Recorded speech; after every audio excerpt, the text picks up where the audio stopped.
हे guys, अस्सलाम वालेकुम and welcome back to my YouTube channel. आज के रमज़ान स्पेशल में हम बनाएंगे चाइनीज़ पकौड़ा। बहुत ही ज़्यादा टेस्टी और बहुत ही ज़्यादा क्रिस्पी बनते हैं। तो जल्दी से फटाफट स्टार्ट करते हैं इसको बनाना। तो यहाँ पे मैंने 1 कप ले ली है बंद गोभी, उसको मैंने बारीक बारीक काट लिया है।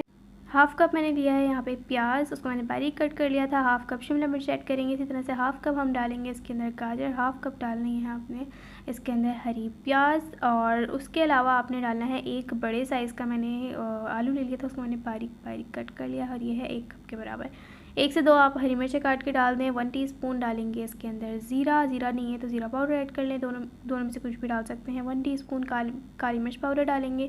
1 टीस्पून लाल मिर्च पाउडर डालेंगे। नमक अपने टेस्ट के हिसाब से डालिएगा, मैंने 1 टीस्पून डाला था। और उसके बाद आपने डालना है लहसुन पाउडर या लहसुन पेस्ट 1 टीस्पून। उसके बाद 1 टेबल स्पून चिली सॉस डालेंगे, 1 टेबल स्पून सोया सॉस और हाफ़ टेबल स्पून डालेंगे सिरका। ठीक है, सारी रेसिपी डिस्क्रिप्शन बॉक्स में मिल जाएगी रिटन में, आप वहाँ से चेक कर सकते हैं। अच्छी तरह से आपने पहले सब चीज़ों को मिक्स कर लेना है। उसके बाद आपने बेसन ऐड करना है। यहाँ पे मैंने हाफ़ कप बेसन ऐड किया है और उसके बाद 1/4 कप कॉर्नफ्लावर। ठीक है, अच्छी तरह से मिक्स कर लें। बेसन मुझे यहाँ पे कम लग रहा था तो मैंने 3 टेबल स्पून मज़ीद ऐड किया था, और उसी के साथ मैंने इसके अंदर पानी भी शामिल किया था 1 से 2 चम्मच। ठीक है, आपके बेसन की क्वांटिटी के ऊपर डिपेंड करता है कि आपको पानी की कितनी नीड है, तो आप देख लीजिएगा आपको कितनी ज़रूरत है।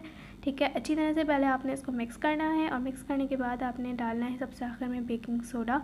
तो यहाँ पे मैंने 1/4 टीस्पून ले लिया है, और ये आपने डालने के बाद अच्छी तरह से मिक्स करना है।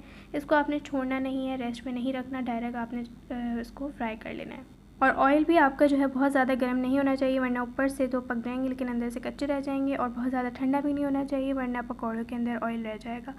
तो नॉर्मल हम मीट रखेंगे ऑयल, और मीडियम फ्लेम पे हमने इसको फ्राई कर लेना है। सारी साइड से अच्छी तरह से ब्राउन कलर ले आना है। ठीक है, गोल्डन ब्राउन।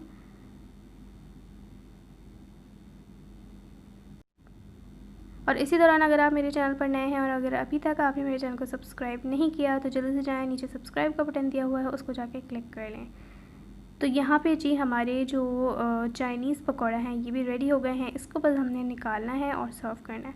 तो ये थी जी मेरी आज की रेसिपी। उम्मीद है कि बहुत पसंद आई होगी। अगर वीडियो अच्छी लगे तो प्लीज़ लाइक ज़रूर कर दीजिएगा। इंशाल्लाह मैं मिलती हूँ अपनी नेक्स्ट रेसिपी में। जब तक के लिए इजाज़त दीजिए। अल्लाह हाफ़िज़।